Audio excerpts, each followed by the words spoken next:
साथियों नमस्कार। मैं आपके संघर्षों का साथी दिनेश यादव, प्रतियोगी छात्र प्रयागराज। साथियों, इस समय उत्तर प्रदेश लोक सेवा आयोग के द्वारा एलटी ग्रेड प्री का जिन विषयों का रिजल्ट आ गया है और जिन विषयों का मेंस का फॉर्म भरा जा रहा है, उनके फॉर्म अब उत्तर प्रदेश लोक सेवा आयोग में जमा हो रहे हैं।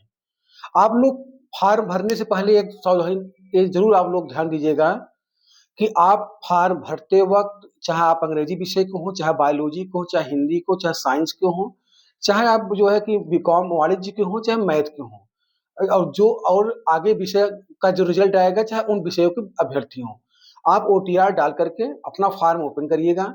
उसके बाद अपना फॉर्म भरिएगा।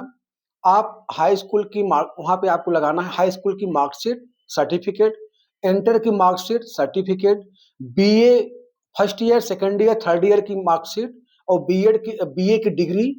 उसके बाद बीएड बीएड की मार्कशीट, बीएड की डिग्री ऑप्शनल है, लगा भी सकते हैं, नहीं लगा सकते हैं, लेकिन आप लोग को लगाना है। नहीं लगाएंगे बाद में आपको जब आपकी डीबी होगी, डॉक्यूमेंट्स वेरिफिकेशन, तो आपको वहाँ पे लगाना पड़ेगा।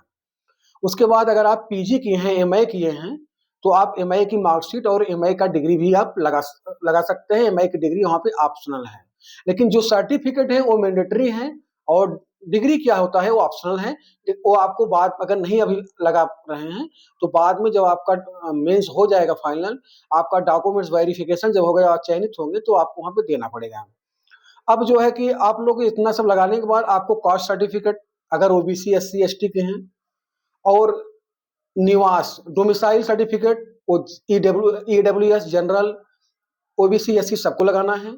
और जो सामान्य कैटेगरी के अभ्यर्थी हैं उनको ईडब्ल्यूएस उनका लगेगा, आप जानते हैं। अब क्या करना है, पूरा फॉर्म आप भरने के बाद आपका जो प्रिंट आएगा एप्लीकेशन फॉर्म का 4 पेज का निकलेगा। कितने पेज का?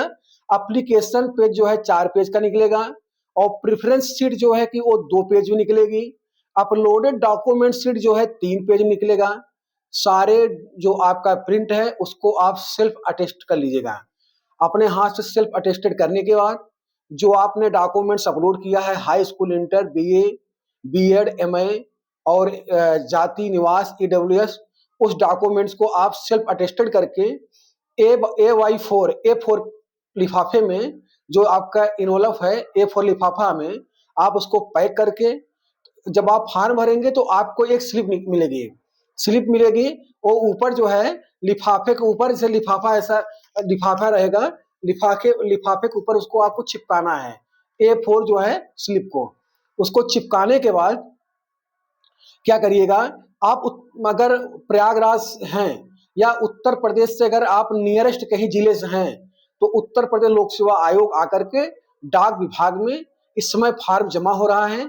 आप चाहे अंग्रेजी विषय के हों, चाहे आप जो है कि जितने गृह विज्ञान के हों, चाहे आप जो है कि जो भी विषय का भी फॉर्म, संस्कृत को हों, मैथ के हों, जिनके भी विषय फॉर्म ऑनलाइन हो रहे हैं, सबके फॉर्म जमा हो रहा है इस समय लोक सेवा आयोग पे।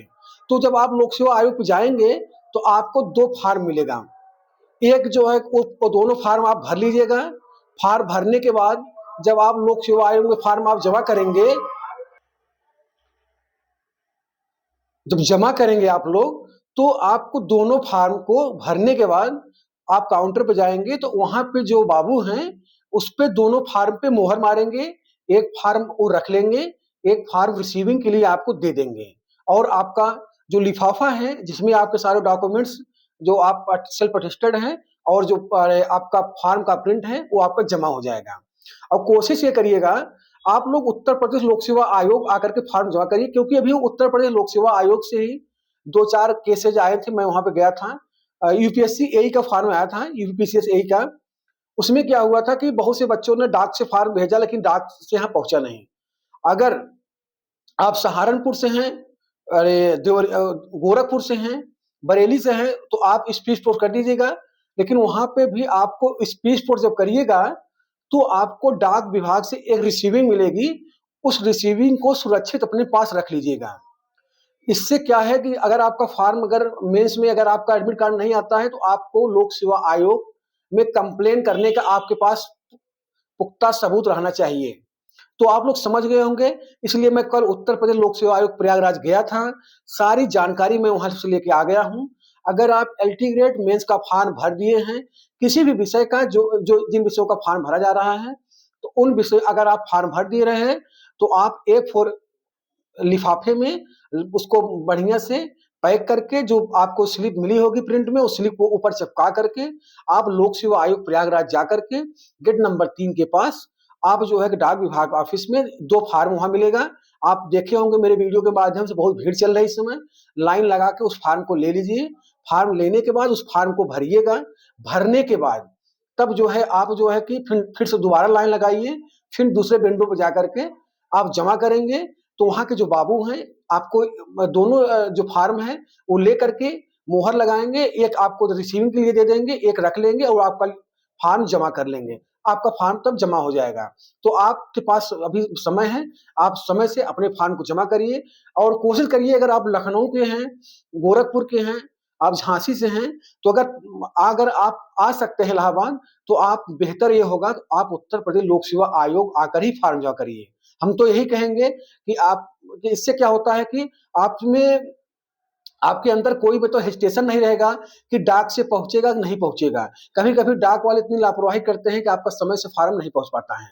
तो अगर आप कोशिश करिएगा, अगर आप नजदीक हैं, अगर आप आने में सक्षम हैं, आगरा के हैं, अगर आप इलाहाबाद आने में सक्षम हैं, तो इसी बहाने आप आइए, प्रयागराज कटरा में घूमिए, कुछ किताबें ले लीजिए। यूपीएससी का कॉपी आप मतलब मेंस लिखने के लिए कॉपी, यूपीएससी का मेंस लिखने के लिए उसकी कॉपी ले लीजिए। कुछ मेंस की किताबें आई उसको ले लीजिए और इसी बहाने आप फॉर्म जमा कर दीजिए। चाहे आप बरेली के हों, आगरा के हैं, बनारस को हों, झांसी को हों, कहीं की भी हों, अगर आप इलाहाबाद आ सकते हैं तो आप आकर के उत्तर प्रदेश लोक सेवा आयोग पे फॉर्म जमा करिए। अगर नहीं आ सकते हैं तो डाक से जमा करिए और उसकी रिसीविंग रख लीजिए। बहुत बहुत धन्यवाद।